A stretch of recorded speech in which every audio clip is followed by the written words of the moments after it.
이제 곧 다가올 봄. 그러나 흐드러지는 봄꽃이 마냥 좋지만은 않은 이들도 있다.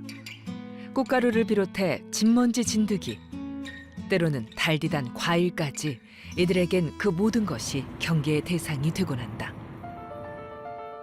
어떤 이들에겐 아무런 문제가 되지 않지만 어떤 이들에겐 골칫거리로 다가오는 알레르기 유발 물질.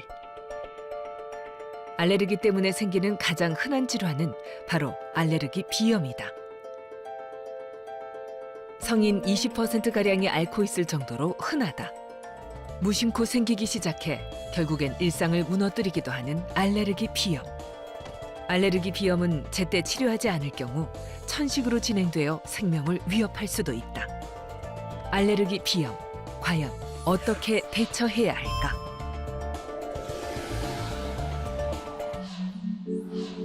코의 안쪽 속살인 점막에 물혹이 자라있다. 알레르기 비염이 오래됐을 때 나타나는 증상 중 하나다.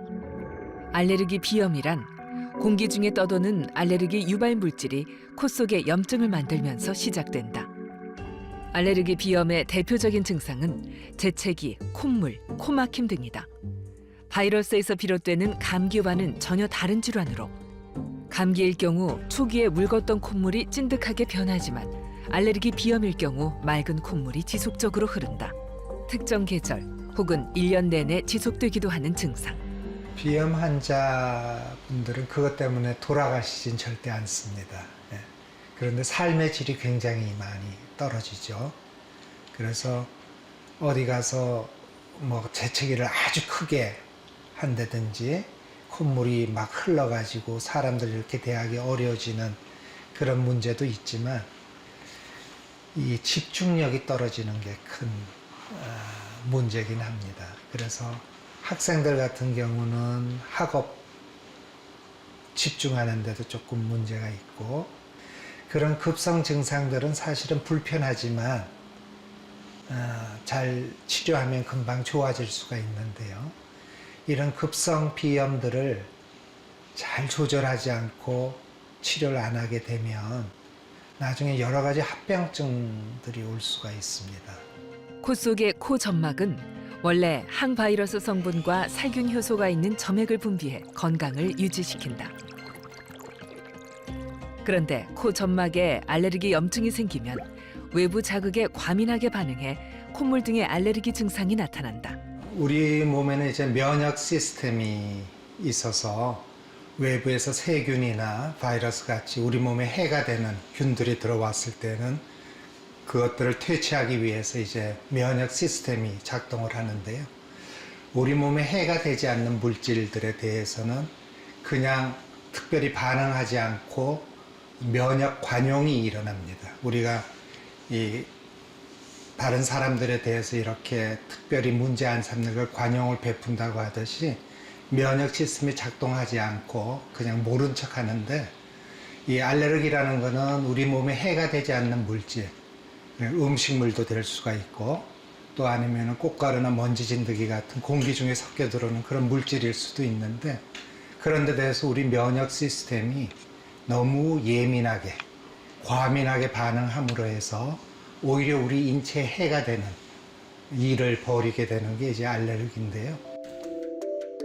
알레르기 비염 등 모든 알레르기 질환의 대표적인 원인 물질 중 하나는 꽃가루다.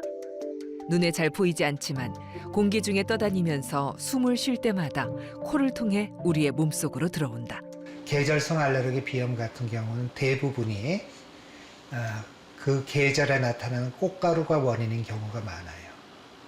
그러니까 봄철에는 이제 풍무야, 뭐 자작나무나 참나무 이런 데서 날아다니는 그 꽃가루가 알레르기의 원인인 경우가 우리나라에서 3월에서 5월, 그 다음에 늦봄에서 여름에는 목초 꽃가루가 원인인 경우들이 많습니다. 잔디 꽃가루라든지 목장의 꽃가루가 있고요.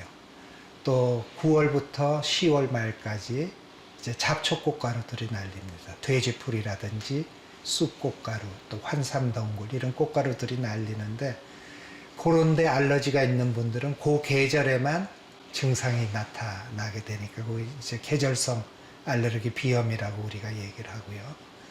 이제 먼지 진드기나 아니면은 애완동물의 털이나 비듬, 곰팡이 같이 1년 내내 노출이 되는 그런 물질에 알레르기가 생기면은 증상이 연중 지속이 되면서 이 환절기에 더 조금씩 심해지는 그런 패턴들을 볼 수가 있습니다. 그 외에도 알레르기 비염을 일으키는 물질은 아주 다양하다.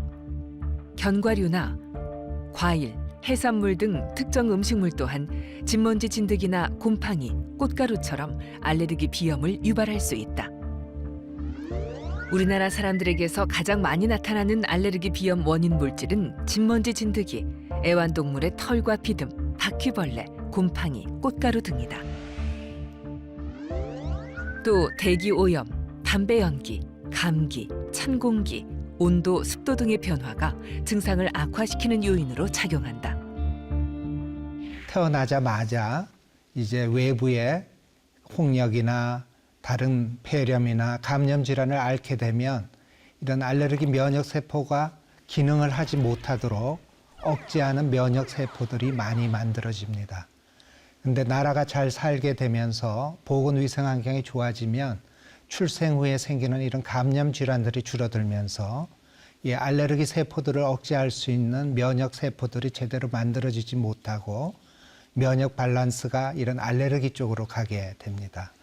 또 하나는 우리 장내 미생물이 우리의 정상적인 면역 반응을 형성하는 데 굉장히 중요한데 서구화된 삶의 형태에서 이런 인스턴트 식품이나 아니면 항생제의 남용 등에 의해서 이런 정상적인 세균총들이 줄어들면서 면역 시스템의 밸런스가 알레르기 쪽으로 가는 영향도 함께 이해를 하고 있습니다.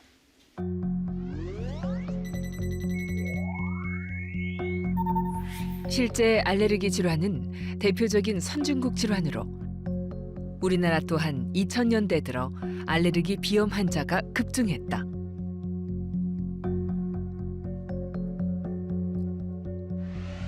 알레르기 비염 환자는 폭증했지만 알레르기를 일으키는 물질은 아직 다 밝혀져 있지 않다. 그래서 환자에 따라 알레르기를 유발하는 특정 항원이 밝혀지지 않는 경우도 있다. 이럴 때엔 외부 항원 물질보다 환자의 내부적 요인을 중요하게 보고 치료를 진행한다. 그렇다면 알레르기 비염은 어떻게 치료해야 할까? 기본은 약물 치료다. 고혈압처럼 약물로도 얼마든지 조절이 가능하다. 알레르기 비염은 히스타민이라는 물질 때문에 콧물, 재채기 등의 증상이 생긴다. 이를 조절함과 동시에 코막힘이나 기존 알레르기 반응이 점점 심해지는 증상도 관리해야 한다. 진먼지 진드기 같은 경우는 우리 몸에서 떨어지는 비듬이나 인설을 먹고 삽니다. 그래서 우리 몸이 많이 닿는 침구라든지 담요라든지 천으로 된 소파라든지 카페트 이런 데 많기 때문에 그런데 먼지 진드기를 줄이기 위해서 최대한 노력하시는 게 필요하고요. 또 하나는 알레르기 카바라 그래서 이런 침구를 싸면 이런 먼지 진드기는 통과를 못하고 그 수분들은 이렇게 배출이 될 수 있게 돼 있는 특수 카바들이 있습니다. 그래서 이런 알레르기 카바로 침구를 싸는 게 먼지 진드기 알레르기가 있는 분들한테는 도움이 되고 또 공기청정기 같은 걸 이용을 해서 공기 중에 악화 요인들을 줄이는 것도 이제 도움이 됩니다. 그리고 실내 온도는 이 먼지 진드기가 25도 이상 그리고 상대 습도가 60 내지 80% 정도가 되면 아주 잘 자라기 때문에 이런 먼지 진드기 알레르기가 있는 분들은 상대 습도를 한 50% 근처에서 이제 맞추고 집안의 온도도 한 20도 정도로 유지하는 것이 이 먼지 진드기 관리엔 좋습니다. 이런 알레르기 질환은 하루아침에 끝나는 병이 아닙니다.